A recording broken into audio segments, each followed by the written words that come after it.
So, welcome back to Third Age Reforged and to another battle replay and to another of these historical battles that Lord of Balagost has been sending me over the course of the past couple of months. And today we're actually doing one that historically at the very least took place before the defence of the Weather Hills, and this one is going to be the third invasion of Gondor.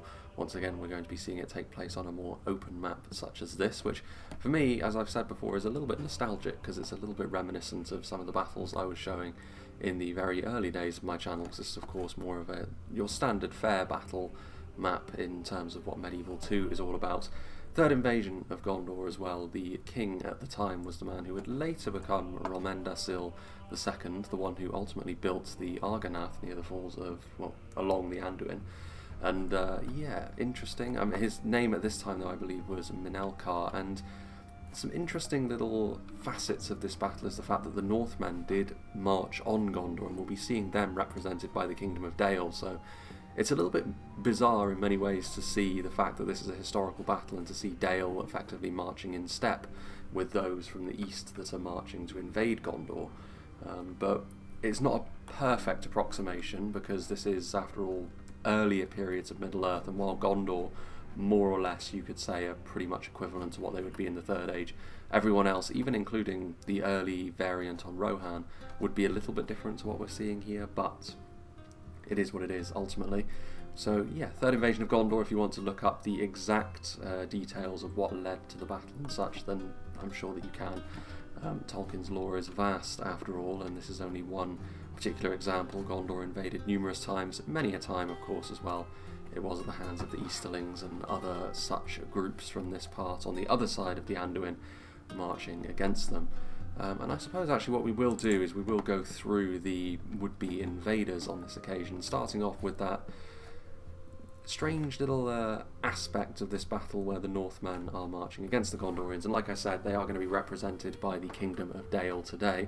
And going through their roster, I would imagine what we're probably going to be seeing is a little bit more of their Northman type, the Northman units, in terms of what we're going to be seeing, and a little bit less maybe of the Dwarven influence, but we'll see. Lumbermen are one such example of that. They perhaps would actually fit into an Easterling style advance with all of the armour piercing that they offer. Very low cost, of course. One thing that may very well hurt them on this occasion is the fact that there is a fairly hefty cavalry presence on the field, so charges are a concern, but also horse archers and foot archers. Naturally, you're going to see an awful lot of damage dealt in a very short period of time to a unit such as this, because they aren't wearing armour after all. They're just outdoorsmen wielding their tools of trade in battle. But that is going to be enough. They have a fair amount of heft behind those weapons. Speaking of which, Swordmasters of Esgaroth. This is the kind of unit which really the Easterlings and Canned do have it. I believe Canned are on the field today as one of the other sort of eastern invaders today, but Rhun certainly don't have a heavy swordsman, and the Swordmasters of Esgaroth do offer a little bit more than something like Variag warriors in my experience. Very often you don't see them have a huge presence on the field because Dale's other units, their more solid units, are fairly expensive. But they'll do pretty well, especially against any Rohirric infantry that they may come up against because of the lack of armour that they have. Gondor's armour will help them mitigate some of the damage from those large Zweihanders that they wield. Just in behind, this will be a concern for Rohan and for Gondor because they're a polearm unit with armour piercing and anti-cavalry capabilities, which is going to be the sort of thing that Rohan / Kalinardon are going to be very wary of. But also that armour piercing in particular is going to be the sort of thing which really helps equalise against the Gondorians, and it also adds to the armour piercing that the other Easterlings already have. So definitely the sort of thing which could play a pretty significant part in this battle as it goes along. Javelins, something else which I'm sure we're going to be seeing from the other invading armies as well, is basic javelins. The Keldon River Patrol are probably, I mean, in terms of the formation, the Nomadic Marauders actually can mitigate arrow fire a little bit just based on how scattered they are, and the shields on the Balcoth Tribesmen help them with that as well. The Keldon River Patrol can hide, but on an open map like this where movement is going to be necessary, I don't think you're going to be able to take too much advantage of the hiding mechanic that they have. And they will undoubtedly find themselves the target of cavalry charges if possible, but also arrow fire, because this sort of armour piercing damage is the sort of thing that Gondor in particular cannot allow. A couple of units of Athala Rangers. On more wide open maps like this, Rangers are not the crutch that they can be in siege battles, as we've seen time and time again in this version of the game. Plenty of damage potential still exists from them though, and they are the sort of thing which once again represents a very juicy target for any defending archers today. Defending in air quotes, considering the more pitch-based nature of this particular historical event. Blackshot Dragon Slayers, another tool which, without the Northmen marching with the men from the east on this occasion, they would be denied. Obviously the handheld wind lances of the Dalians, very, very nasty, especially for the Gondorians. The high tier units in particular will be worried about that. The Dalian Royal Guard are also here. This is where the general's going to be. I'm not sure who the leader of the Northmen detachments were. I would imagine that it wasn't really sort of in a kingdom-based format. I would imagine it's a little bit more tribal, not too dissimilar to what the Easterlings would be underneath that umbrella, if you will. Dalian Royal Guard, though, very resilient kind of unit later on as well, with those long swords potentially devastating. And also a catapult. Once again, on a more wide open map like this, artillery is more useful for actually moving enemies from a position that you don't want them to be in, more so than the actual damage they're dealing. So numbers may not actually be the most important thing that this catapult can contribute in terms of kills, but manoeuvring and controlling the battlefield is going to be important. Central to this effort, we have Zelhane playing as Rhun, and I would suggest that Rhun would probably be heading up this, they're going to be the primary offensive army here, given the fact that it was very often the Easterlings who were targeting the Gondorian lands, and Eastron warriors going to be a bit of a problem if they come up against a significant amount of arrow fire, but for the tier of unit they are, they do actually represent maybe a little bit of a speed bump for some of the more heavily armoured Gondorians. Any higher tier Rohirrim infantry will be just fine against the Eastron warriors, I think, but entry level units won't be quite so happy to see them. Eastron Guard, we've seen an awful lot of both Rhun and the Eastron Guard recently, which is interesting because mechanically the meta doesn't really support their inclusion in many situations in which you pick your runic army, but as we've seen so many custom scenarios of late, the Eastron Guard have been popping up more and more. Anti-cavalry though is not going to be too, it's not too bad of an idea in a situation such as this. Got some Flagrim as well, armour piercing, already going to be useful for the reasons that we've already mentioned with the Barding Herd, though the Flagrim, much more of an up-close and personal kind of unit. They don't have the phalanx formation, they are a line infantry unit. And just in behind them, similar units, the Barding Herd, though maybe a little bit less bulky, the Gamprim, useful for all the same reasons once again. And Rhun don't struggle for armour piercing in pretty much any situation. And against the Gondorians, of course, it is universally useful, as we often say. Narrim are also here, offering a little bit of damage from afar, and we've already briefly mentioned the Balkoth Tribesmen as well. They will be a little bit more resilient in this sort of situation in comparison to the River Patrol, because of those little shields that they wield, but ultimately still a little bit fragile perhaps, but also maybe not high tier enough to warrant the kind of response that would actually put them in the ground pretty quickly. The Runic Cavalry Wing as well, we've already mentioned there is a bit of a cavalry presence on the field today, not from Dale, but there will be from Rhun, a couple of units of the Eastron Horse Guard as a sort of basic unit, and we will be seeing once again an opportunity for single HP cavalry to actually be utilised here, a couple of units of them. And then the Dragon's Wrath Warlords as well, heavy runic cataphracts. There's no disguising where they are, I suppose, because of their lurid gold colour scheme. But the second hit point, the very bulky armour, the shields, makes them difficult to take down, though they aren't knights, so they don't have access to the kind of anti-cavalry bonus which will make them really domineering in a cav-on-cav fight. But fortunately for them, more men from the east, further east as well, canned under the command of Tintin2208. Canned, it's rare that you get to see canned in this guise. I mean, we do see a lot of siege battles anyway, but even so, single HP cavalry, and hopefully a bit of a renaissance for it in the upcoming version of the game, will help redefine canned. They're just fine as an infantry faction, as I've said, but this is really what they were designed to be all about. Lots of cavalry, lots of melee cavalry as well. We have the Wind Riders of canned, a little bit squidgy perhaps with the lighter armour that they have in comparison to a lot of other units. Not too expensive, not that that's a problem in a custom scenario anyway, but a melee cavalry unit.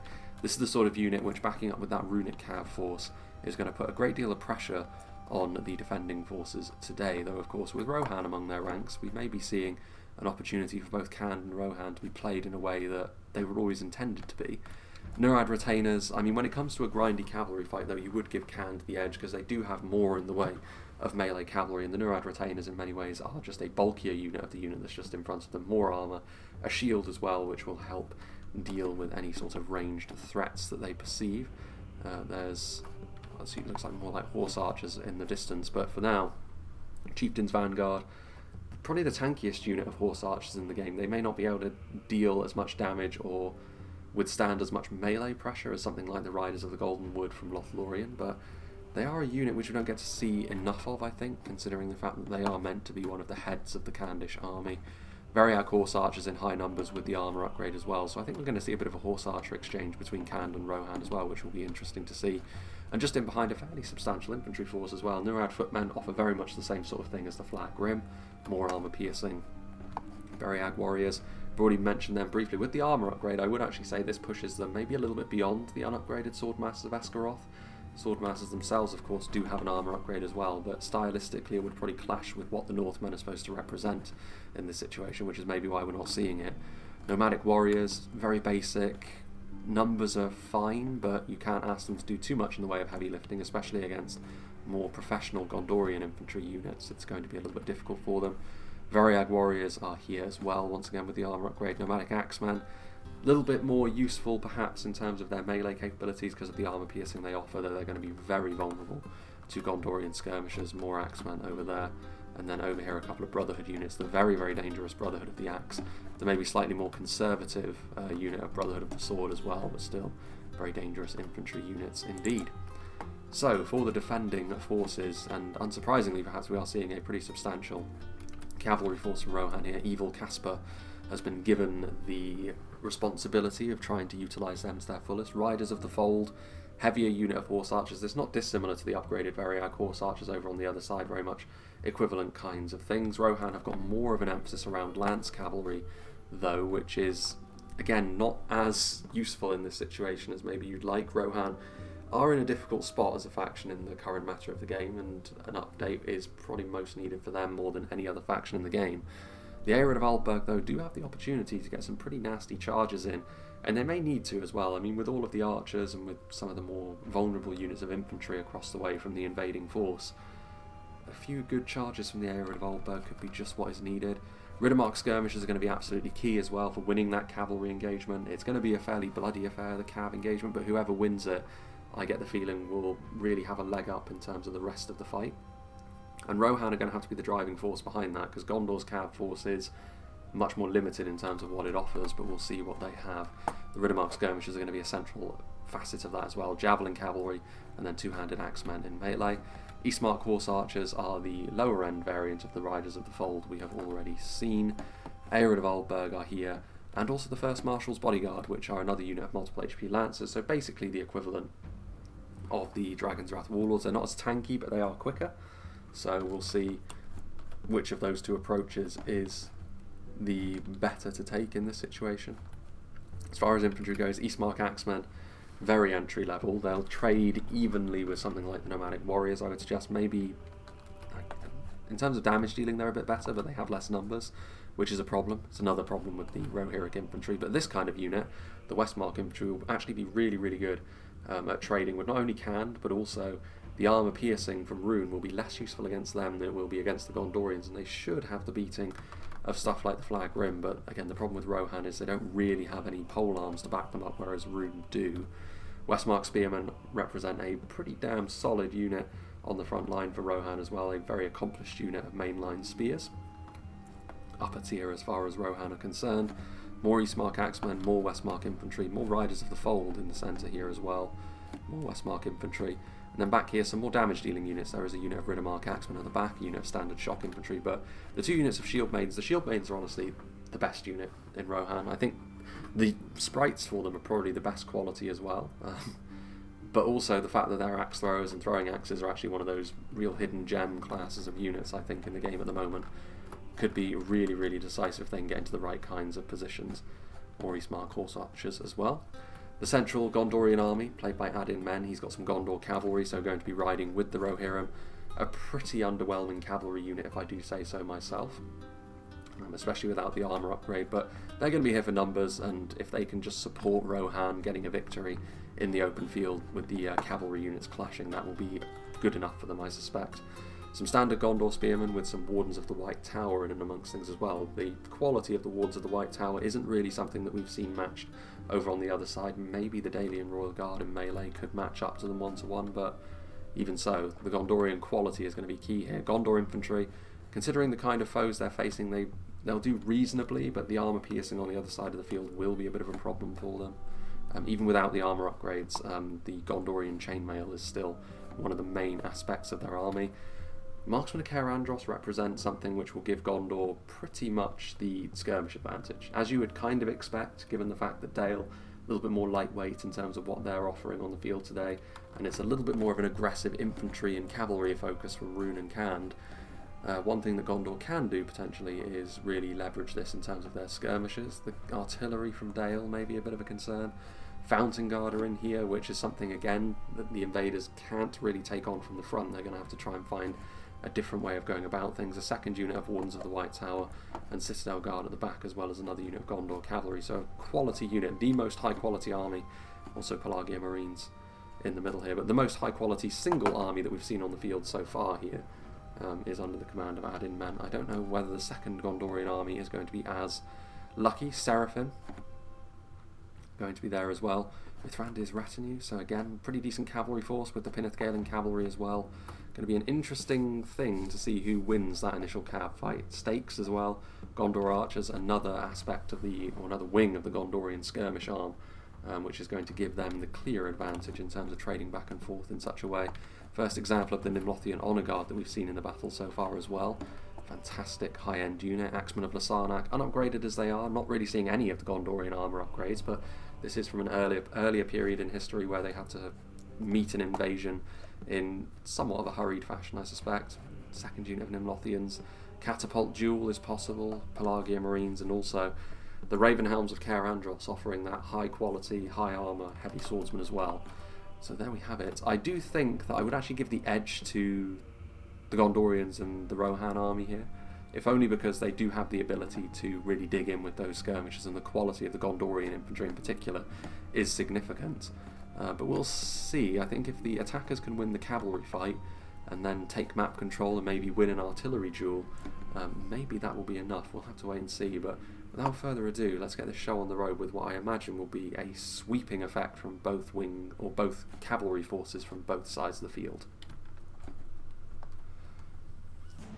So as I said, I really do think that the cavalry is going to be a rather distinct phase in this battle because of the number of cavalry units that are on the field, and also the far more open nature of this battle map in comparison to what we usually see in battle replays on the channel, which will make for something pretty different. As I've mentioned before, this kind of map is rather reminiscent of some of the battles, the initial battles that I was showing back when my channel first started, and cavalry sweeping out to the flanks is obviously very, very common in any Total War game for good reason. But it's very rare that we get to see this sort of thing now, almost a return to the roots as the rain begins to fall. As I mentioned, I think in terms of cavalry forces, the addition of those Mithrandir retinue units is going to be a very difficult thing for the would-be invaders on this occasion to reconcile with themselves. Technically speaking, I do think the Dragon's Wrath Warlords will actually do slightly better in sustained melee in comparison to the retinue, but it's not enough of a difference, I think, to overturn the fact that there's more than one of them.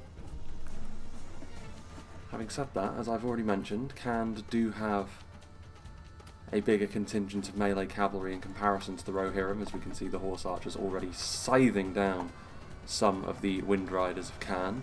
They do manage to get into melee before too much damage is done, but that is a withering hailstorm of arrows there. Aerod of Aldburg, I think as well, with their slightly higher armour values and the fact they did manage to get a charge off, going to be pretty rough that for the Wind Riders. Another example of lighter cavalry not necessarily being up to the challenge. Very Horse Archers coming in as well, trying to use their bows, but actually the two units of Horse Archers here colliding with one another, both of them very similar actually. I think the Riders of the Fold, the base Riders of the Fold anyway, are slightly better. I don't know if the armour upgrade tilts the odds at all. Looks like a fairly even fight for the time being. Riddermark Skirmishers, of course, the unit that I mentioned, will give Rohan the edge they need when it comes to taking on some of the melee cavalry units of Khand. Gondor cavalry in behind there as well were taking some hits from the Variag Horse Archers, the Chieftain's Vanguard firing in as well. As a matter of fact, let's go down to half speed just for the time being. The Arid Volberg sweeping forward to try and stop the Chieftain's Vanguard from shooting into this blob here, which has turned into a rather violent mass of units. The Nurad retainers will be trying to make up for the initial losses that Khand suffered, and actually in melee terms now, with the numbers of cavalry that Khand have in this little engagement, First Marshal's bodyguard are in there as well, so the quality is on Rohan's side, but the numbers you can see here, it's almost like an infantry line battle with how it's laid out. These Smart Horse Archers may be on their way across. Another unit of them over here is being hunted now actively by the Nurad retainers, but that's going to be no problem for them to slip away. Riders of the Fold will still be firing in as well. Meanwhile, over on this side of the battlefield, the Eastron Horse Guard are trying to marshal the approach of the Pinneth Galen cavalry, and they still have that Mithrandir's retinue, of course. Gondor cavalry as well. Actually, I was mistaken, isn't there? There's only one unit of Mithrandir's retinue, I believe. But still, are they going to be able to slip the net? Not really. They actually do manage to just get clipped by the lumbermen, which is going to interrupt the momentum of the cavalry unit as a whole. I've always remarked on the fact that Medieval 2 cavalry seems to be kind of sticky, for lack of a better term. Like, if you brush up against a unit, the whole unit will then turn back around and find themselves on the receiving end of a bit of a beating. And now that their momentum is gone, Swordmaster of Esgaroth are there. More of them are also going to be clipped by the Barding Herd. It allowed the Eastron Horse Guard to catch up, so not devastating that for the Pinneth Galen cavalry. It will be if they end up routing off the field, but I think they are going to just about be able to escape, and Dale are now going to have to grapple with the fact that they have a cavalry unit in behind their lines, in addition to the very strong, as we mentioned in the composition phases, Gondorian armies approaching from the front, which is putting more and more emphasis really on the fact that Khand really do need to be winning this cavalry engagement over here. The axe is out from the Ruddermark skirmishers, shooting circle on top of the hill from the Variag Horse Archers and the Chieftain's Vanguard. That ranged support in conjunction with the fact that most of the cavalry units Khand have left in here now are sword cavalry means that they should go on to win this, I think, even with something like the First Marshal's bodyguard on station. Ruddermark skirmishers might be enough to make a bit of a difference. Bigger damage values on those two-handed axes after all, but I don't know, it's going to be maybe a little bit of a dead rubber there. The Nurad retainers do end up routing as a result of the Rohirrim infantry moving towards them. Not necessarily the wrong thing to do to try and mop up these lower tier horse archers in behind the lines, but I do think maybe massing up in the infantry engagement may have been the best thing to do. The Rohan horse archers are on the lower ground, their shots are not the best, whereas the Khandish ones have the high ground and were able to shoot into this massive cavalry, but it does look as though Rohan have actually been able to weather the storm. Eastron Horse Guard moving over here, as are the Dragon's Wrath Warlords, but that's not great. As I mentioned, I do think Khand kind of needed to win that fight in order for the would-be invaders to gain much purchase here. Meanwhile, Mithrandir's retinue still loitering with intent in front of the Northmen contingent. Pinneth Galen cavalry actually do end up routing, so they were trying to go after the catapult, which, as I've already mentioned, is one way in which the blue team here can put some real pressure on the red team's infantry. Seraphim trying to finish them off with that unit of lancers, but not going to work out the best. Meanwhile, Mithrandir's retinue, I think we can safely go up to 1 speed now, really. Arrow fire coming in directly from the front. And did that charge connect? Yes, it did. It was rather slow, kind of looked weird, but the man count in that unit of lumbermen tumble. They do want to get out of there pretty quickly. These are still two-handed axes in melee, and that's not the sort of thing that Mithrandir's retinue are going to enjoy fighting. It's a little bit of a uneven front line, this. The Northmen now firing in with their catapult and hitting the Gondorians. Loose formation as they are means it's not going to be too much of a problem. Getting some good hits on those Axemen of the Sarnak though.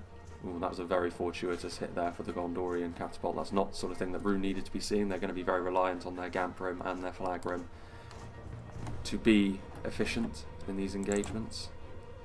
Chieftain's Vanguard up on the hill, the Variag Horse Archers strewn all over the place. A few remnants of the Gondorian and Rohirrim cavalry going to move in to try and bring down the Candish Horse Archers. This may be one of the few engagements in which Gondor cavalry actually will be able to do the business. The Candish infantry is also arriving, and it's really the Dragon's Wrath Warlords that are going to be the linchpin of the invading forces at this point. Eastmark Horse Archers sweeping in, Gondor cavalry with 2 units of them. That should actually be enough to crush these Horse Archers pretty quickly. You can see the catapult shots streaking through the sky in the background. Forward come the Candish forces now, though, in infantry, and they will have the high ground over the Rohirrim, and I don't know, there isn't a huge amount of ranged presence left for either side, because much of that was being handled by both sides' horse archers, respectively, as is perhaps the intention behind both factions. Gondor archers taking a grazing hit. I think they're going after the Nimlothian Honor Guard, but this is, I mean, I don't know if this is intentional from Seraphim, but the likelihood of actually hitting the Honor Guard is kind of limited, so it could end up that all of these shots are wasted. But if you do get a hit, of course, when a unit is that compact, it's going to be very, very painful indeed for you. I don't think, looking at the amount of damage that Rhun are taking here, and that Dale will be taking, there goes one of the Gondorian generals. As I mentioned at the start of the fight, all of those Gondorian archers are going to be a real problem. The elite nature of some of the Gondorian infantry as well is going to be a worry for the invading armies here, but I don't think they have too much of a choice, because the longer that they stay here and just sit here and get shot, especially considering the fact that much of their front line is made up of stuff like lumbermen, Eastron Guard, all very, very vulnerable to missiles. If you continue to sit here, eventually you won't have enough of an army left to even worry the Gondorian front line. The catapults, the loose formation definitely doing the work at mitigating this damage from Seraphim, but it's also kind of ensuring that he definitely gets hit. Oof. I think, to be fair, it's much of a muchness here. I think both pieces of artillery have been getting relatively even levels of value. Oof. Very narrow there. That Barding Herd is going to need to hot-foot it to support these lumbermen pretty quickly, because if they're left to their own devices here, yes, the armour piercing will be useful against these Gondorian infantrymen, but it will not be enough to keep them in the fight for too much longer, because those defensive values that the lumbermen have are incredibly low. Axe to axe with depleted axemen of Lasarnak means that they're actually winning that fight. They need to get these units in to melee quickly. Yeah, and already they're routing. This is the problem. Hit by an artillery strike, the lumbermen are just not a melee, they're not a soldier, are they? A simple woodcutter is not going to be enough to face down a man with full military equipment. Ready for the fight. Flagrim moving in. The runic front line looks a little bit sturdier, you have to say, with the more professional Easterling infantry units leading the way. Other than that, though, Gondor infantry, victory seems certain. Only a fool could lose this battle. What's occurring over here then? The cavalry on cavalry grudge match between Rohan and Khand. Generally speaking, Khand do have the better infantry to back up their cavalry, and that is where the meta of the game is, as I mentioned. And I think with the terrain being what it is, I would expect the Westmark infantry to actually be putting up a slightly better fight against stuff like Nurad Footman. There's a few units in support as well, but maybe not enough. Sweeping down through the flank as well, the Variag Warriors. Variag Warriors moving in from both flanks now, actually, and managing to expose the back lines, and the Shield Maidens of Rohan are the unit to be trying to go for here. Far and away, as I mentioned, the most impressive Rohirrim unit, pretty much in their entire roster, I would say, for the cost, certainly. Stuff like the Sons of Aeol and Medicel Guard notwithstanding. Bodyguard tier units, of course, but Shield Maidens do represent a mid-tier unit Rohan have, which is genuinely very, very useful. That front line from Khand doing the business for now, though. As we go back down the line, Rhun have managed to get themselves somewhat set, although I would suggest that Rangers shooting in, the flanks looking a little bit suspect. Stuff like Fountain Guard on the front line as well is going to mean that even if they do manage to get stuff like their Gamp Rim into action, it's not going to be enough, I fear. And you can see that over here against the Northman, where the front line was made up almost entirely of those lumbermen, the battle is not progressing in Dale's favour. The Barding Herd will be able to withstand a little bit more of a beating, but not enough of one, I don't think, to turn things around. Lumbermen maybe that return from routing now that they're behind the Barding Herd. Swordmasters of Esgaroth will add a little bit of something in melee as well, but even there, Gondor, you would say, have got the superior option with the Ravenhounds. It was always going to be difficult with the quality being what it was, and that's why I said I think Khand on the other side needed a more significant cavalry victory against Rohan, and then they would be able to crush their infantry underfoot, and maybe then some Khandish reinforcements raking down the Gondorian position would have been the way to go. It's not as if Gondor aren't taking losses here, and indeed the catapult was exposed by a bold push forward from a unit of Eastron warriors, but you would still say that it's been a pretty withering experience for the invaders so far. You can see there the Athelian Rangers, the target of much aggression. Rim shooting into them. That's exactly what you want to be doing with Rangers, because they're in a pretty good position to shoot down the line, and if you do that, your front line will evaporate, especially given the presence of Fountain Guard. Gondor Spearmen routing as a result of that direct cavalry hit. The runic units are also on the verge of routing, however, because of that friendly fire. Those Dragon's Wrath Warlords need to start doing something quickly. They are on the way to get some hammer and anvil strikes by the looks of things. Yeah, you know, Gondorian morale is looking a little bit questionable at this point. The Barding Herd holding on long enough for many of the Gondorian regulars to actually run away. This kind of morale impact is maybe not the sort of thing that we see in standard siege battles, because you can see the situation turning from a mile away, whereas things can move very, very quickly in a pitched battle like this. You would still say that the Gondorians should be okay, even if the regular units are fleeing. Those Balkos Sapphire Bladesmen definitely earning their keep, however. Wardens of the White Tower trying to go after them, but the River Patrol are going to get into the way. Dragon's Wrath Warlords, they need to do something. They can't afford to just bumble around in the backfield like this. Their presence is needed, because there are some signs, perhaps, that the invaders could turn this battle around with a few well-placed charges. But if they continue to dawdle, that's not going to be the case. The runic front line is not going to be able to hold on too much longer against the Fountain Guard-led efforts over here, and the Gondorian regulars in this very strong part of the line are still doing just fine. Maybe hope does exist for the invaders? Well, no, actually. Looks as though with the Shield Maiden support, again very, very quickly, a couple of charges coming in from the Horse Archers as well, morale taking its toll on Khand as well. Not exactly well known for having great morale, Khand, and so it has proven to be here. Defeat is almost a certainty for the Nomadic Axemen. Basic armor piercing like this, not as useful against Rohan. It is one of the possible good things. The Khandish General falls. Yeah, the Shield Maidens, as well as what cavalry Rohan had left, means Rohan are going to win over here. And they're actually going to have a fair amount left. Turned around pretty quickly, that, because Khand were in, you know, they did have the upper hand in that engagement, and then all of a sudden they didn't. So there we have it.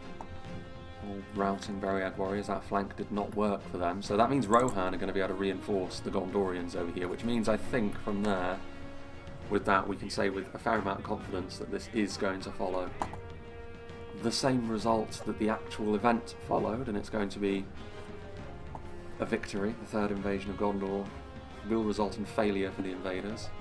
Anti-Northmen sentiment will, I'm sure, be sown in the borders of Gondor as a result of their presence in the invading army.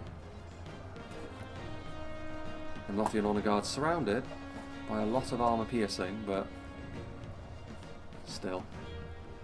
Marksman Karandros getting shot, the Athala Rangers trying to lay down a bit of damage. Brotherhood of the Sword are over here, and Brotherhood of the Axe. They came over here then, Khand, which is, I mean, if they were over attacking Rohan, they probably would have won over there. As much as I'm sure the reinforcements will be gratefully received by their allies over here, I think it also comes at a moment in the battle where it's probably too late to salvage anything. Still the flaming shots, the Athala Rangers will be doing their best Narim doing their best as well. The Fountain Guard obviously such a domineering unit on the front line. Under normal circumstances, if Rhun want to try and be as efficient as possible in melee, they need to lean on stuff like the Gant Brim. And with something like the Fountain Guard on the front line doing the same job for Gondor but to a higher standard, it was always going to be quite hard. And the quality level, of course, of the Gondorian infantry across the board is slightly higher here. So it was always an uphill struggle for the invaders. Brotherhood of the Axe, I mean, they will do a very good job at fighting off against the Gondorians. Armour piercing from the Barding Herd and Brotherhood of the Axe. I think there are a few of the Dragon Slayers, but they're officer models only. Lumbermen are technically armour piercing as well, so they have plenty of armour piercing to try and take advantage of the reliance on heavy armour that Gondor do have, but there's only so much that those things will help you, and they're meant to be an extra factor. Overall level of quality was still too high. Ooh. Well, there goes both of the Gondorian generals, so I think, I mean, I don't know, Remendersil II may never arise, I guess, as a result of that, so that's something different within the battle, with, with both Gondorian generals falling. A kind of Pyrrhic victory for the invaders, even if they will continue to get turned back the way they came for the rest of the fight. Rhun will be on their way over. What's left of their cavalry force trying to do its thing. Come all shadow bows, guildsmen out here on the flank, now getting chased by not only Gondor infantry but the remnants of the Rohirrim cavalry. And still we've got the Dragon's Wrath warlords, which have been doing nothing really. You can tell because they would at least be a little bit more banged up if they had been being used more usefully. I don't know if one unit of cavalry like this can make the difference, but we've already seen the effect that morale can have for both sides in this battle. And hammer and anvil strikes on an open field are one way that you can definitely cause a lot of morale shocks. There goes the Rohirrim general as well, killed by a banner carrier. So all of the defending generals have fallen. I think by the end of this battle, well, I say that, the Gondorian infantry has actually fallen apart. Maybe the support from those Athala Rangers, very, very difficult to measure. Again, like I said, pitch battles can turn around so quickly. Looked for all the world like the Gondorians were absolutely fine over here, but maybe the body piercing of the Athala Rangers combined by the support of the Brotherhood units from Khand have turned things around. And with the Dragon's Wrath warlords, you'd have to say, I mean, it's going to be up to the Rohirrim infantry at this point, and with stuff like the Fountain Guard even routing, so even though maybe they took a little while to get there, the Dragon's Wrath warlords will actually be used usefully, and now they're healthy in the late game, so Zelhain clearly had more foresight than I. Dragon's Wrath guildsmen getting mobbed, some Citadel Guard and what remains of the Rohan infantry. A very topsy-turvy fight this, and far more competitive than I thought it might be early on. A fast and furious battle. Sapphire Bladesmen, the warlords are going to be a real problem, and actually how the tables have turned all of a sudden with the quality level of the Dalian Royal Guard, the Dragon Slayers, which are on the field, so armor-piercing shots were finding their way through. The quality level of Rohan I don't think is going to be up to the task. They do charge into the Shield Maidens there. It wasn't the best of charges by the looks of things. They managed to kill off a few, but it wasn't devastating in the way that cavalry charges from very high-end cavalry units like that can be. Citadel Guard can certainly help ward off the shots, but come all shadow bows as well, and with the blobs that Rohan are having to form up to consolidate their forces here, both at range and in melee, I think actually the invaders are going to win, which is crazy.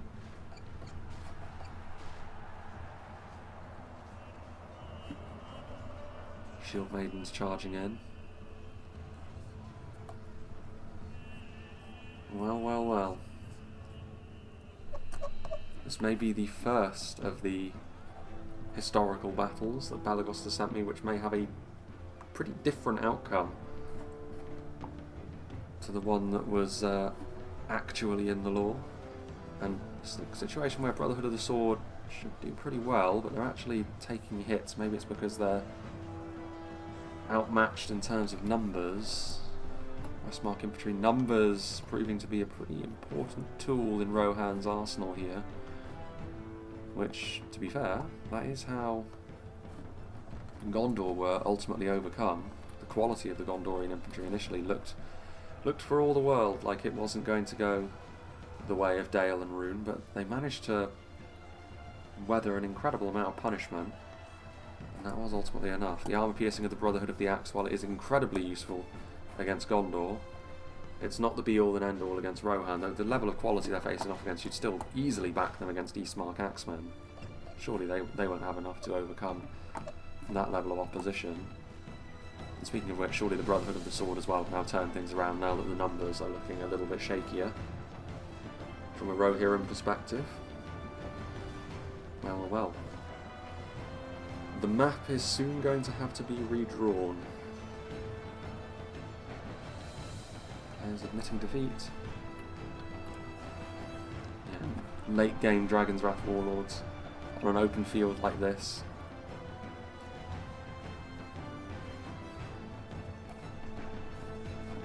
Always going to be a difficult one. Still a little bit of ammunition as well. Flaming shots.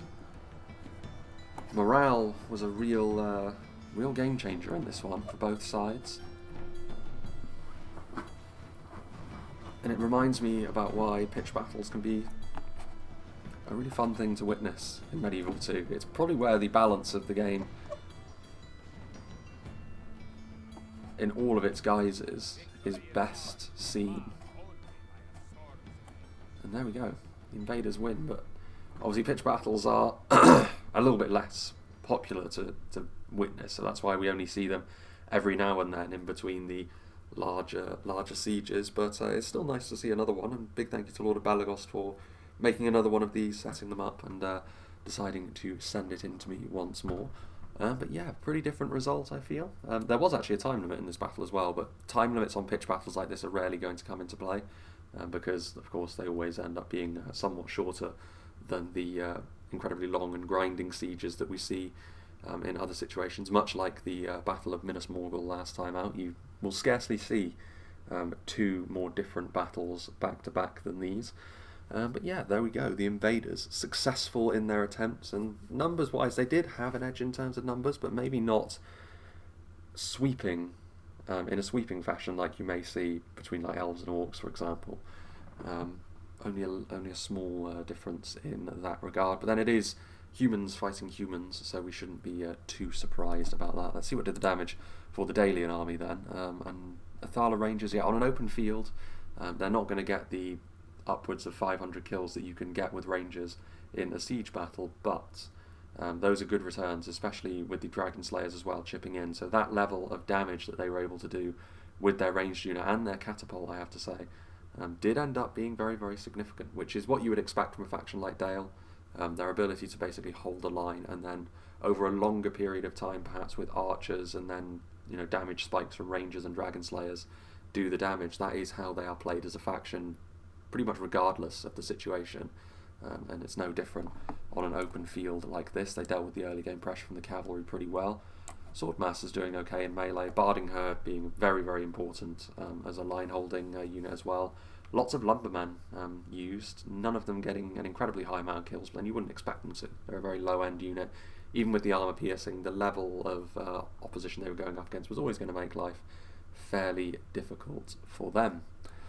So yeah, we won't be able to see anyone else because of course Lord of Balagost was the only one playing as Dale today. So yeah, big thank you to him once again for sending another one of these in. Hopefully we will be able to see a couple more in the future as well. It's a sort of side series which is now ongoing, I suppose, and it does count as another custom scenario as well. So we've had a lot of those recently. Minas Morgul's been pretty much the only one in the past 2.5 to 3 weeks that has not been a custom scenario of some description. This may just be a pitch battle with set armies, but still. The next one won't be a custom scenario, but it will be a return to a siege battle. We will be going to a map called Oldbourne, which we did see once last year. It's a sort of hill settlement, really, a little hill village. which I think is going to be defended by elves and dwarves against invaders, so that's going to be an interesting one to behold. At some point in the next couple of weeks we will be making our final visit, I think, to the old version of Moria. It was my intent to actually not show Moria again until the next patch comes out, but it's always a little bit of a difficult one, that, because you don't know exactly when things are going to be moving. So we will be seeing the old version of Moria one last time. That's the final battle that we'll be seeing from the clutch of replays that Mr. Two Times sent me. I also have a battle on a slightly edited version of Thranduil's Halls from Winged Swordsman 44, so we've got a couple of sieges coming up, and also I want to be showing a cityscape free-for-all that the Womb Raider sent me, so set in my mind really is the replays that are going to cover the next 2 weeks or so. Following on from that, I mean, I'm recording quite a long way ahead of time. I'm still way back at the start of January from my perspective here, and this is definitely going to be in February at some point. On the other side of that, as we approach the beginning of March, that's maybe when I communicate what exactly is going to be happening with regards to me moving stuff around, and I might be... It's not too dissimilar to when I went away for work. It may be just a little gap of where I won't be able to respond to anything on the channel, but I will be building a significant enough backlog to the point where the flow of content won't be changing at all. So yeah, that'll be the immediate plan as well. Plans in the longer term are fragile things, but at the very least when it comes to my recording schedule I can set things just so. But yeah, once again, big thanks to Lord of Balagost, and hopefully more of these will follow in the future. Big thanks to all the players as well for being a part of this battle replay. I hope you enjoyed this, and I hope you'll join me for whatever is next.